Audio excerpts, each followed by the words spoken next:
G'day sports fans and welcome back to State of Corona, the quest to crush COVID-19. Now it's been a few days since I've spoken to you folk, but the reason being I think we've nailed it. Like the whole idea of State of Corona was to try and get people motivated to get the curves flat as quick as possible. And from where I see it, I think we've done it. And finally the authorities are starting to pay attention and go, yeah, you have done it. So just to give you an update of the numbers as I see them of late. Well, here's the national statistics. And that's, the last week, we haven't grown. The numbers just haven't gone up. Like we've been under 1% a day, day-on-day growth, and today's shaping up. So those figures are as of Friday, the 17th of April. We are well and truly under a growth rate of 1% a day. You know, it's only 3 weeks ago, we're at 26% increase a day. You do that for 4 days, you've doubled. And again, I've kept those yellow highlighted dates because they were when the increasing levels of lockdown were happening. And yes, there would have been a slight delayed effect, but to see those sort of numbers drop like that, surely aren't we all doing the right thing? And even what we're doing at level 1 and 2 had a significant impact on how quickly it dropped.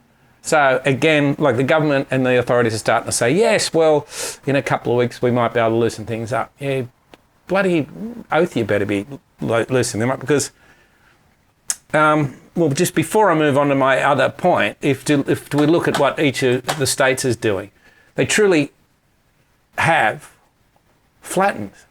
NT hasn't had a new case for more than a week. And, you know, is it that our friends in the territory aren't testing? Or, you know, what is it? Did the virus go on a holiday since Easter? There's not been a new case for more than a week. Similarly, look at the ACT.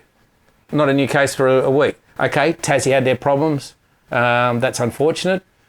I guess it's like their equivalent of what Ruby Princess was to New South Wales.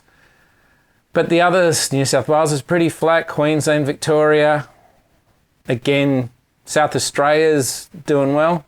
So, you know, the question is, if that's not flat and that's what we're all asked to do, well, what is? So, yeah, if we aren't starting to free up the lifestyle we have at the moment within, say, 3 or 4 weeks, like here we are, we're past mid-April, surely sometime in May, unless there's some, like, I don't know, there's a government fear, there's a hippie commune way out west somewhere and there's suddenly 400 of them out there, they're all giving it to each other, they're going to come in, or we're going to have another case like the Ruby Princess. Now surely, again, we're on an island, we've got this huge moat around us, where's it going to come from? Is someone going to escape from a hospital or a facility? Because those that are there, they're either, within a couple of weeks, they're either going to die or get over this thing. So where's another outbreak going to come from? Okay, there might be one here or there. And sure, again, I'm not being complacent, but where's it going to come from? I know we talk about second waves and things, but unless we suddenly open our borders to every man and his dog again and just have everyone flying in from all around the world, I don't see how it's going to go rocketing back up again. So anyway, and look, you shouldn't turn fatality statistics into a competitive sport, but we're somewhere in 60, around the 60 range of people that have died from this. Last year in cars alone, 1,146 people were killed on the road deaths, and that's 3 people a day.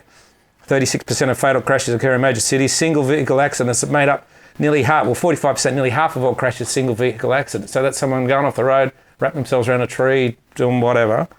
The Northern Territory had the highest fatality rate with 20.2 deaths per 100,000 people. We can still drive cars. It's not like we're going, oh my God, we're going to stop killing ourselves on the road. Ban the car until we can all drive a car without killing ourselves. Other things. The Black Dog Institute, suicide. Over 65,000 Australians try and suicide every year. More than 3,000 Australians died by suicide in 2017. Suicide is the leading cause of death for Australians between 15 and 44 years of age. Young Australians are more likely to take their own life than die in a motor vehicle accident, or probably of coronavirus. In 2017, 75% of people who died by suicide were males and 25% were females. And for the suicide rate amongst Aboriginal and Torres Strait Island people was approximately twice that of non-Indigenous Australians. Now, what do we do? Like, however these people suicided, whether it be drugs or knife slashing their wrist, however, do we suddenly go, oh, everyone's got to stay in bed because they might get out of bed and suicide? No, we don't do that. Influenza, again, a respiratory condition that's near and dear to my heart, and especially near and dear to my wife's lungs and respiratory system, because that's what nearly killed her just under 2 years ago. In Australia, each year causes between 1,500 and 3,000 deaths, depending on how bad it is. And there's about 18,000 hospitalisations and 300,000 GP consultations. And that's just the flu. And it's, again, not downplaying, not belittling the seriousness or the fatality rates of COVID-19. You only need to look at the states, and in particular New York and New Jersey, to see how bad it can be if it gets out of hand. But unless I'm a complete fuckwit, we seem to have this in hand, or close to it. So please, sometime in the next 2 weeks, let's just start freeing up some of these draconian measures. Still keep the social distancing. Let us go to a bar, let us go to a restaurant, keep the gaps there, and at least start getting back to some sort of normality. So I'm going to leave it there for a while, folks. I'll come back to you if there's some major developments, but for the time being, I might leave State of Corona there. But all of you keep doing what you're doing. We've pretty well crushed COVID-19, and that's just because we've all done the right thing. So good on us. Look forward to seeing you around, having a beer, having a bite, out in the real world again. See you later, folks. Bye.